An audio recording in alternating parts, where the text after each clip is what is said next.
I'm Courtney Kaysen. I'm Elise Ivy. And we're two beauty besties talking all things beauty. Welcome into Basic B.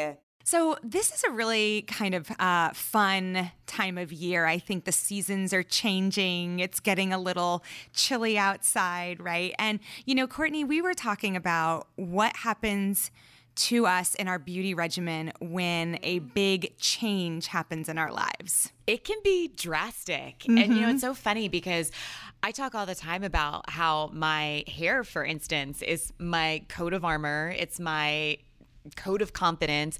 And yet I look back into some things that have happened in my life, and it's like the first thing that I alter when then there's been a major change is my hair. And I mean, it is drastic. What have you done? Okay, so I remember one of the last times that I was broken up with in college. I remember I was a junior and we had broken up. And I mean, this is a guy that I was like, oh my gosh, I think I love this guy. Like, we were meant to be and he doesn't think so. What's wrong with me? And so I went home crying to my mama, and I think I cut off like 10 inches of my hair. Like, it was chin length. I put in like burgundy, blonde, like purple highlights. I came back to school a different person. Like, people double looked at me and like, I'm sorry, what? Courtney, are you there? The leaves were changing. Yeah. Your hair color was changing. It was just a fall celebration had by all. If we'll call it that. But I just remember, like, finally when I like cut all that off, I was like, I feel so free. Well, when you think about it, I mean, your hair goes through everything with you. Yes. So you just said goodbye. Yeah. Goodbye down the drain. Bye, boy, bye. Bye, boy, bye. Well, it's so funny. So recently I went through a breakup, and to be specific about it, I was broken up with on a Saturday. Rude. Meanwhile, I already had an appointment for Sunday to go majorly blonde with my brown hair. And I thought, oh my goodness, this is going to be the moment when everyone thinks I did this because I'm hurting. But I was doing it anyway. Well, I will say, as your beauty bestie, you did come back more blonde. But even though you got broken up with on Saturday, I think you're already having more fun based off your new hair color. Right? Honestly, you know what's so funny? So a few things happen with big changes in life, and I think it's really fun to kind of take notice. So my skin's gotten really nice and clear, if I don't mind saying so myself. You also look really svelte. By the way, all breakups should be done during bikini season. I know. Rude if done during sweater weather. Mm-hmm. And you know, the other thing that's been so interesting too, for me personally, I usually do make a change, like my hair, but in this case, I was already doing it regardless. But I always go back to my roots of I hit the gym. Yeah. I love it. Well, and you know, I think it's nice because when you find something that works, like for you, it might be the gym. For me, it let's be honest, it might be What reading, is it, Courtney? Is it tanning? Is it self-tanning? Self-tanning, okay. Obviously. But like when you go through a life change, you're just trying to make a quick fix to get back to your most confident self. Totally. And I think the more in tune you can be with that, the sooner you can get back to who you really are. Absolutely. I mean, it's almost like getting back in touch with your soul. Yeah. And you're like, oh, there I am. Yes. And I'm fabulous. Yes. And you know who also subscribes to this thought process? Who? Kim Gravel. Yes, she does. From very humble beginnings to a pageant queen. Yes. Hear her slay. She is so major. She now has her own clothing collection and beauty collection on QVC, but she also worked for one of the leading manufacturers of beauty for product development. She's had an incredible career, and I actually got a chance to sit down and talk with her. Here's our interview.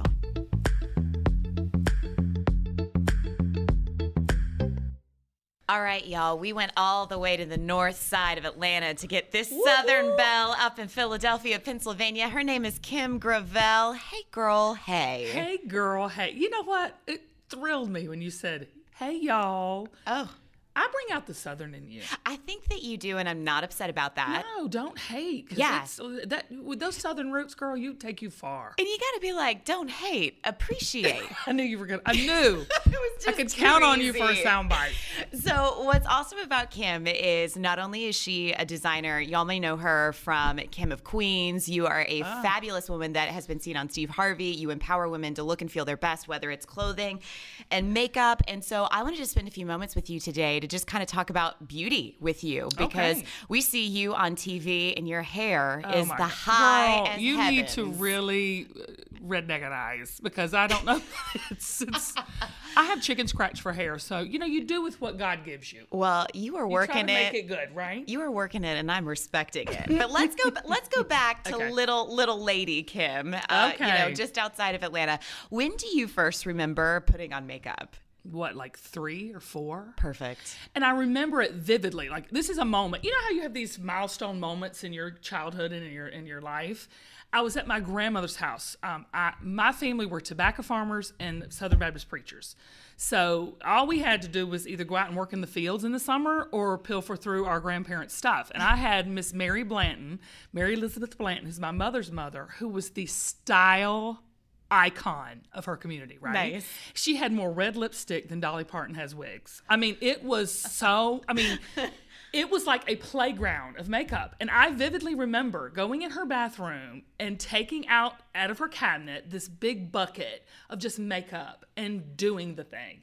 Just sitting there for hours having these wonderful experiences as a young girl going, oh my gosh, this is what I want to do with my life. All right, I'm going to ask you a real gutsy question. Oh, God. When did you have enough guts? How old were you? Wait, let me reposition this. Hold on. I feel this question is going to be exciting. I'm like, when did I have enough guts? All right. How old were you when you decided you were going to wear lipstick to church? With permission or without? Sans permission, living your best sinning life. I love you. I probably was like 7 or 8. But you know what? My mother was not like, you're not going to go out looking like a hussy. My mom appreciated it in their glam. Yes. You know what I'm saying? My mom was like, look, you can't go out looking like a tramp, but you can doll it up because, honey, you're not a natural beauty. I remember right hand to God, my mother saying, girl, you're very talented. Do you have a nice personality. Yes, your personality's going to take you far. Do you know what I'm saying? She never said I was ugly. She always said, you're so unique looking. So, for me, I always grew up thinking I was this exotic, unique person. Yes. But I never considered myself a true beauty, so I knew I was going to have to, amp it up a bit. All right, so what town are you from in Georgia? I lived right outside of Atlanta in Lilburn, but I'm actually born in Seneca, South Carolina. So I'm a South Carolinian who migrated to Georgia, but lived my whole life there. I'm a Southern girl at heart, but the great thing about it is beauty knows no region, knows no state, knows no country. I mean, women are women are women. We're the same, just in different ways. How old were you when you participated in your first pageant? I was, oh my gosh, illegally. This is a true story. I was 17, and I participated in a local pageant to go to Miss Georgia. And they let me participate. I did not meet the requirements, the age requirements or the high school graduation requirements. They thought she'll never win. Right? She'll never win. She's so young. Girlfriend went. I was competing with the first runner-up to Miss Georgia. Her name was Cynthia. She was first runner-up to Miss Georgia. Swept the whole thing. Swimsuit 17. The whole place was like, what the what? Yeah. And I had to give up the crown because my dad said, you're not graduating early. But I got my taste, I got a taste of it. Then I was like, oh, I was on a mission. And when it came to pageants, what were you more obsessed with, the hair or the makeup? Oh, well, the makeup I had down. I mean, the makeup, by 17, I could have, beat Passed any for face. 28. Right. Sure. I could beat any face, any day, anywhere. Give me any challenge, I was up to it. Hair was probably the most we had to concentrate on because I just didn't have much of it, Courtney. It's... All you have to rat tease that stuff up and spray it. You do. Yes. And the nice way to say it, like when somebody's talking to you, is like, do you back comb your hair? Back comb, and you're like, yes. that is a rat's nest. Right. We spit and then back comb. Yes. And we don't wash it for 8 days. No, this is This is 4-day dirty right here. By the 5th day, it's looking right. Well, in this world of beauty, hair is a hot topic for a lot of us. It is. Because, you know, there's a It's lot your of crown and people. glory. Absolutely. And it's like such a coat of armor to go through life with. And so, you know, when it's so hot and humid in Georgia, 100 degrees, 100% humidity, what have been some of your favorite products to just help you look more like a human being? Well, I tell you, I use a lot of hair powders. Yeah. For the roots, but you have to be careful because I'm premenopausal, so I sweat a lot now. I have these inner flames that flare up in me. It's too hot in the hot tub. It's too hot in the hot tub. And so I'm going to use that one, by the way. Good. So I have to be careful, but hair powder, root powder is really good for especially fine, thin hair. Yeah. And also I've noticed these new sprays, these texture sprays are really rocking my world right now. Because it's not hairspray and it's not dry shampoo. It just gives that powder effect without the gumminess if it gets wet. Does that make sense? Is that too technical? It's not. Okay. I dabbled a little in that myself today. Yes. Thank you for explaining why I do that. Let's talk about, you know, from pageant days to then getting your first big girl job. You were in product development for one of the biggest beauty companies. Yes, I did it all. I was at first I worked for Revlon. Y'all probably don't remember this brand. Ultima? Yeah. Yeah. I worked, and I had a good friend that was a makeup artist for them. And so I started working as like this real woman representative. Yeah. And I would go around and talk to different women about their struggles with makeup. And because makeup is very intimidating to most women. We're obsessed with it, right? Every woman wants to look younger, thinner, more beautiful, better. We're obsessed with brows and lips and everything. But really, I would say about 87% of women have no clue and are completely intimidated by makeup. I think that's a great call out. And, you know, it's funny because in the world where there's more makeup than ever, how do you get them to commit to something? Well, and you know what? I think we're in such a prolific time in makeup because I don't think people are so much going, I'm going to buy this and buy this, unless it's complexion. I will tell you, when you fall in love with your good complexion, whether it be your foundation, your concealer, whatever, you're sold. But your face is constantly changing. Like we're constantly sloughing off, I'm getting real technical here, but I'm going to go there. We're constantly sloughing off dead skin cells, and our being is changing constantly. Yeah. So it's like your deodorant. You know, sometimes when you wear your deodorant a long time, it doesn't work. You have to do that with makeup too, with your foundations, with your powders, and with your concealers. But other than that, there's so much to choose from. So women are going to gravitate towards brands and people and representative of brands that they can say, I see myself in her. Yeah. And she's going to tell me how to do it. And that's why I created Belle Beauty. It wasn't because I wanted to be a makeup icon, because God knows I'm past that. You know, 47, you know. Crushing now life. you're going into entrepreneurship, mentorship. But for me, there's a big white space out there, a big void for women who are like, listen, Kim, I want to have the cat eye, but I don't know how the heck to do it. Sure. And at any point, you know, when you were working, especially with Revlon in product development, seeing women from all over the country, did you ever grasp that one day you might really be doing this out on your own?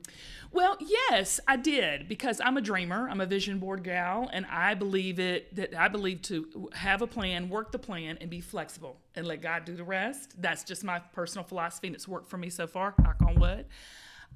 So for me, I always was entrepreneurial, and I always loved makeup. Now, as a young girl, I did not know how those two would marry. Yeah. How they'd fall in love, get married, and have a baby.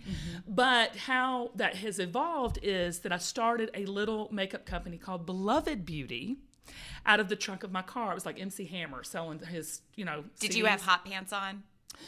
Probably so. Probably Gold Great. LeMay too. Yeah. Respect. And I would just go from town to town and city to city and speak to civic groups, church groups, women's groups, and do makeovers on women and basically sell my cosmetics. And my first product was the baddest bronzer you have ever put on your body. That's too many B's. Is it Best bronzer that you've ever put on your body. I appreciate the alliteration. You do. I do. You do, Courtney. I love it. You still continue your work with makeovers, whether it was with your show on TLC. Kimmy King, yes. Yeah, with Steve Harvey. What is it that you find women are the quickest to jump on board with when it comes to the beauty part of their makeup? What is it that they have the most reservations about? I think they get most excited about the complexion story. I think if they can find a killer foundation or an amazing concealer, they're all over it. They don't seem to have a problem with that. I think women struggle with the contouring, the bright shadows, even eyeliners people struggle with. And let me just tell you, we need to have a brow revolution. People have got some jacked up brows. And we really need to go on a brow mission, especially here at QVC. We should just have a brow show and teach women how to really do their brows. There's a lot of ways to do it, but I think women are fascinated with brows. I want to make sure women understand how to be their most beautiful self, okay? I have challenged hair and a double chin. So those are the things I have to work through. So what I want to do is let women know that flaws and all, you're beautiful. Yeah. Just the way you are. You don't have to change a thing. But if a lip gloss, and let me tell you something, Courtney, I've seen a lip gloss change a woman's outlook on herself. I've seen it with I'm going to get emotional right now talking about it. I've seen it with my own two eyes. I know it can happen. And what do you think it is about a lip product that empowers a woman to walk through a door, ask for a raise, do something special for us? Like, what is it about our lips when we discover a new lip product that makes us feel like a brand new person? Yeah, I don't even know that it's just particularly lip. I just think when a woman feels good in her own skin, that she is able to slide that piece of paper across the desk and say, no, this is not going to work for me. Yeah. Or she's able to lean in at the conference room, or she's able to be that PTA mom that doesn't feel like she's got to measure up. She can just love where she's at. I mean, women really run the world. I mean, Beyonce had it right. Who runs the world? Girls. Yeah. But for us as women, we feel like if we don't fit that mold, or if we don't fit into that tightly squeezed in box, that we're not valuable or beautiful. And that's just a lie. I think that's so well said. I think what we're doing here, even with the podcast, even at QVC, really celebrating women entrepreneurs and different beauty brands and with Beauty IQ, we are holding that torch up going, girls, follow us because we are the way of the future. Absolutely. I think that I just got chills. That was it's such the a truth great... because it's true. You're resonating with what I'm saying as truth. Yeah. It's not a lie. It's not hype. It's not bull crap. It's just real. Agreed. And with your journey in beauty product development, because there's so many pieces of the pie that you have to consider about. We talked about brows. We talked about lip gloss. Like, what has been in your collection of makeup your favorite thing so far to have formulated? Well, we're so excited because we have our first full hour show here at QVC. I launched with lips and eyes, which are real colorful and fun. But I'm passionate about skincare. I lived in Japan for a while and fell in love with the art of skincare. Yeah. And so to incorporate that into our products, like our hover cover that's releasing is great. But honestly, what we're doing is we're kind of jumping back old school and using ingredients that worked for our mothers and our grandmothers back in the day. And people say, oh, it's just not modern technology. It is modern technology, but there's nothing new under the sun. Yeah. We're really looking at those ingredients and how to make them most potent and most effective, and also give you that cosmetic, kind of cosmeceutical type thing going on in foundations and concealers. That's what I'm most proud of. So we're a podcast about beauty and really how to look and feel your best. And the nice thing about you is you've really created that with your clothing collection, with your makeup collection. And for the beauty out there that still doesn't know what she wants to be when she grows up, what do you say to her? I say follow your heart. A lot of people say don't follow your heart. I say follow your heart and follow your instinct. This is everything I never thought I always wanted. Does that make sense? Yes. Being at QVC, I never envisioned myself here as a young girl or somewhere doing this type of thing, but it's everything I've always wanted. So just following that instinctual part of who you are and what you love. Now, it's hard work. So if you're trying to get somewhere without hard work, I'm sorry, you do not get on a selfie and make it overnight. Get real with yourself and follow your instinct. Because like you, would you think you would ever be here, Courtney? No, never. But you're so good at it. Thank you. You're so alive and so vibrant. You could talk the hair off a monkey's butt. I mean, you think it's because I'm Southern? I just think it's because you love to communicate. Yeah. And you do it so well. So I just say, like, to all you women out there, move forward in your dreams. Be realistic and do a gut check.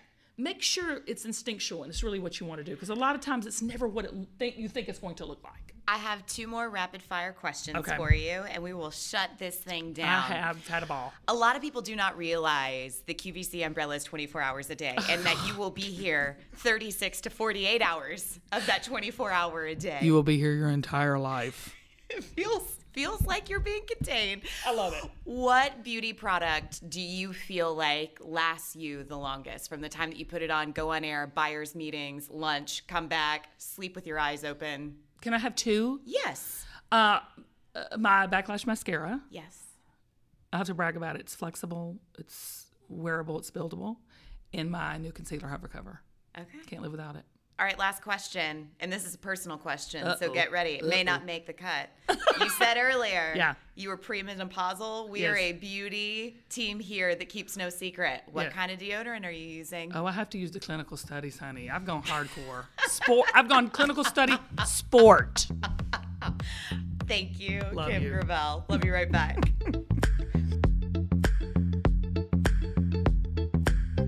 She gets it. Well, now it's time to go into a segment that's called Don't Make Me Ask You Twice. I love it.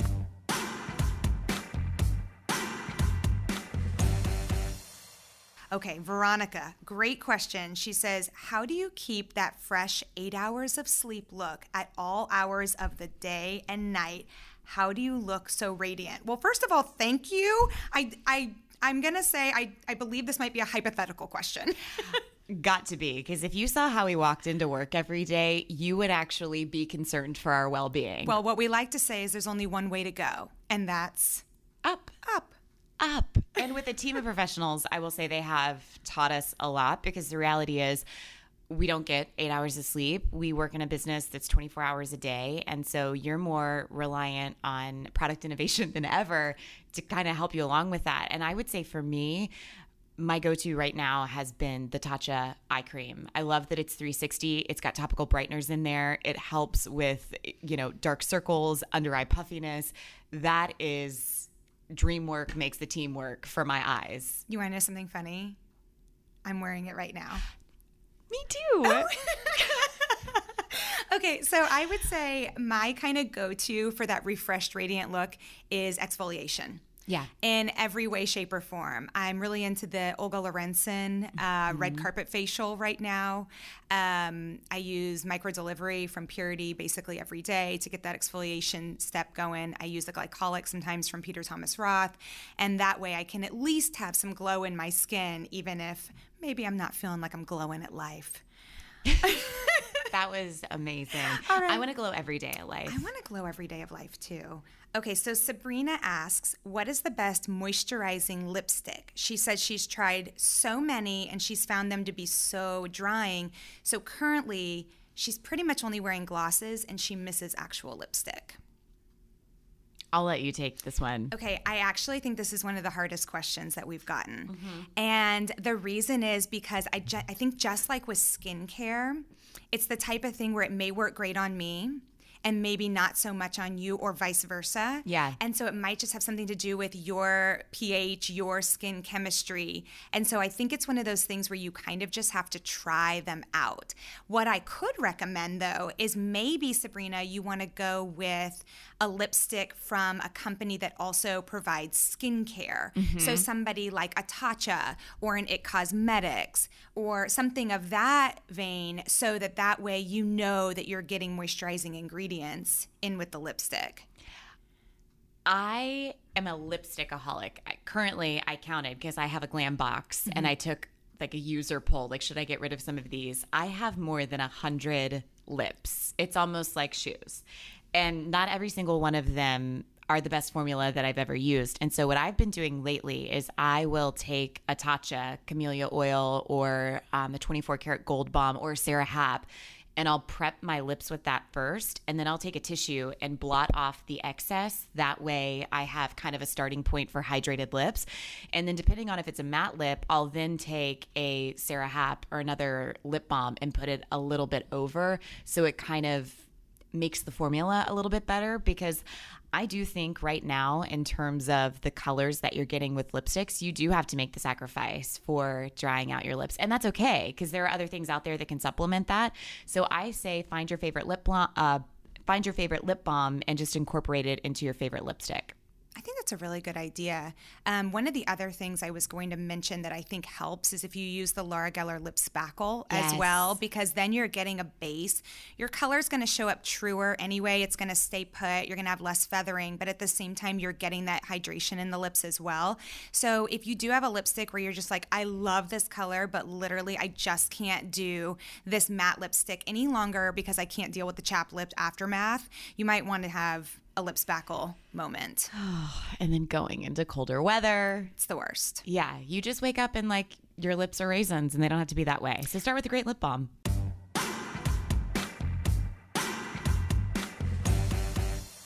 Well, thanks so much for tuning in to our podcast. Yeah, thanks so much for your questions. Keep them coming. You can always send us your questions on our Facebook page. I'm Elise Ivy QVC. Courtney Kaysen QVC. And check it out weekly because we'll ask you different questions to contribute to our podcast. Absolutely. And be sure to follow us on Instagram as well at the same handles. And we're looking forward to connecting with you. All right, so that's going to wrap it up. I'm Courtney Kaysen. And I'm Elise Ivy. And remember, you are anything but basic.